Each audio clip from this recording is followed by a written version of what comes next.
이 문장은 칼 융에게서 유래된 말로 우리가 고독을 새로운 시각으로 바라보게 합니다. 융은 고독을 약점이나 단순한 고립으로 보지 않고 오히려 자신과 마주하기 위해 용기를 내어 고독을 선택한 사람의 강함을 나타내는 신호로 봅니다. 이 영상의 메시지가 지금 여러분이 겪고 있는 상황에 조금이나마 도움이 되기를 바랍니다. 이 메시지가 더 많은 사람들에게 전해질 수 있도록 채널을 구독하여 도움을 주시면 감사하겠습니다. 고독은 다양한 형태로 여러 이유로 찾아옵니다.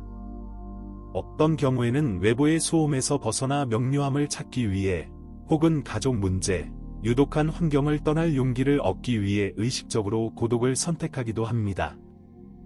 다른 경우에는 인생의 변화, 상실, 혹은 내적 갈등으로 인해 주변 관계에서 거리를 두게 되는 결과로 나타나기도 합니다. 이유가 무엇이든 고립은 내면을 깊이 들여다보려는 필요에서 비롯됩니다. 자발적으로 자신을 고립시키는 사람들은 타인에게 둘러싸여 있을 때는 결코 이해할 수 없는 자신에 대한 깊은 통찰을 얻을 기회를 가집니다. 외부 세계에서 물러나는 이 행위는 약함이 아니라 준비의 과정이며, 생각을 재정비하고 가치를 재평가하며 침묵 속에서만 이해할 수 있는 감정을 탐구하기 위한 순간입니다. 또한 고립은 사회적 압박에 대한 반응일 수도 있습니다. 우리가 살아가는 세상은 종종 우리를 진정한 자신으로부터 멀어지게 만드는 기대를 강요합니다. 어떤 사람들에게 고독은 이러한 요구로부터 자신을 분리하고 자신의 본질과 다시 연결되기 위한 저항의 형태일 수 있습니다. 그러나 고독이 의식적인 선택이 아니라 부적합함, 거절에 대한 두려움, 감정적 소진의 결과로 나타나는 경우도 있습니다. 예를 들어, 가족이 기대하는 모습에 부응하지 못한다고 느끼거나 예전 친구들과 더 이상 같은 관심사를 공유하지 못해 소외감을 느끼는 경우가 있을 수 있습니다. 하지만 이 과정에서 주의해야 할 점은 고독이 자신에게 해를 끼치고 있다면 이를 정당화해서는 안 된다는 것입니다. 우리는 사회적 존재이며 누구나 일정 수준의 사회적 교류가 필요합니다. 그 이유가 무엇이든 고립은 변화를 일으킬 수 있는 잠재력을 지닌 경험입니다. 이를 의식적으로 마주하면 세상과 자신에 대한 관계를 반성할 공간을 제공합니다. 고립 속에서 우리는 무엇이 우리를 그곳으로 이끌었는지, 그리고 다시 돌아가고자 할 때 무엇을 진정으로 원하는지 이해하기 시작할 수 있습니다. 고독은 약점이 아니라 자신을 재발견하고 더 강해지기 위한 시간이 될 수 있습니다.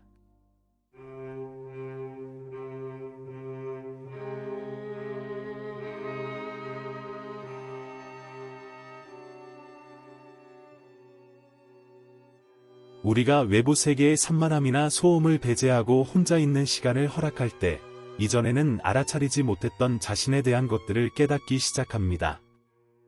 고독은 마치 거울처럼 작용하여 억눌린 욕망, 숨겨진 두려움, 아직 탐구되지 않은 재능 등 우리의 가장 깊은 진실을 비춥니다. 이는 우리가 일상에서 쓰는 가면을 벗고 진정한 자신과 마주하는 순간입니다. 어떤 사람들에게 이 과정은 자신의 선택이 얼마나 다른 사람들의 기대에 의해 좌우되었는지를 깨닫게 해줍니다. 예를 들어, 가족을 만족시키기 위해 선택한 진로라든지 사회적 집단에 어울리기 위해 습득한 습관들이 있을 수 있습니다. 저는 사회적 압박으로 술이나 담배를 시작하고 그 중독에서 벗어나지 못한 친구나 지인들을 많이 알고 있습니다.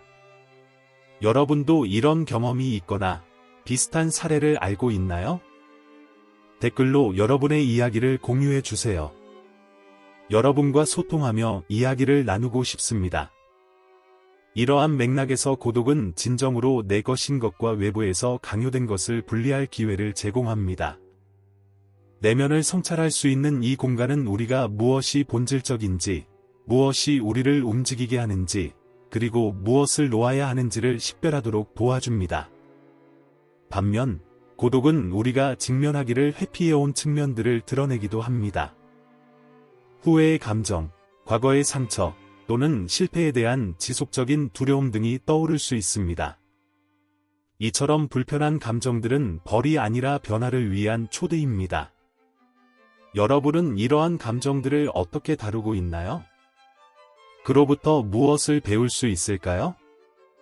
바로 여기에 고독의 진정한 힘이 있습니다. 고독은 우리가 모든 모순을 가진 자신을 받아들이도록 도전하며 보다 진정성 있는 방식으로 행동하도록 우리를 자극합니다.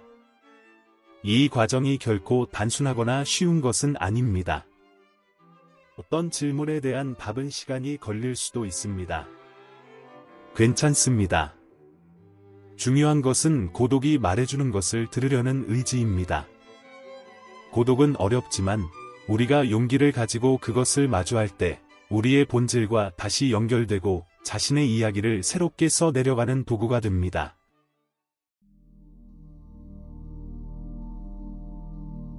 고독이 자기 이해를 위한 강력한 도구가 될 수 있지만 인간은 본질적으로 사회적 존재라는 점을 잊지 않는 것이 중요합니다. 지나치게 오랜 시간 고립되면 세상과의 연결이 끊어지고 삶에서 가장 풍요로운 경험 중 하나인 타인과의 교류를 잃을 수 있습니다. 혼자 있는 시간과 함께하는 시간 사이의 균형을 유지하는 것은 감정적, 심리적 안녕을 위해 필수적입니다. 칼 융은 내면 성찰과 인간관계 모두가 개인의 발전에 필수적이라고 믿었습니다.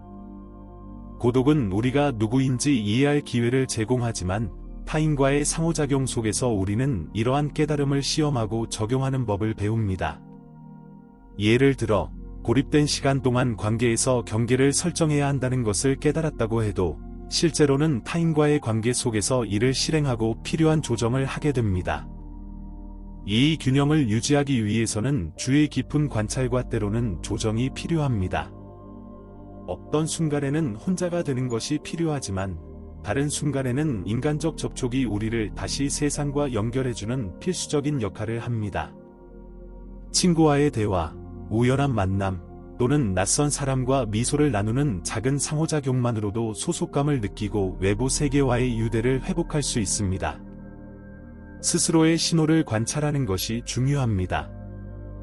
고독이 해로운 고립으로 변하기 시작했다면 도움을 요청할 때일 수 있습니다. 반대로 사회적 요구에 압도되어 자신을 잃고 있다고 느낀다면 자신만의 시간을 허락해 주세요. 이 균형을 찾는 과정은 지속적이지만 이 균형 속에서 우리는 내면 성찰의 자유와 인간적 연결의 풍요로움을 모두 발견할 수 있습니다.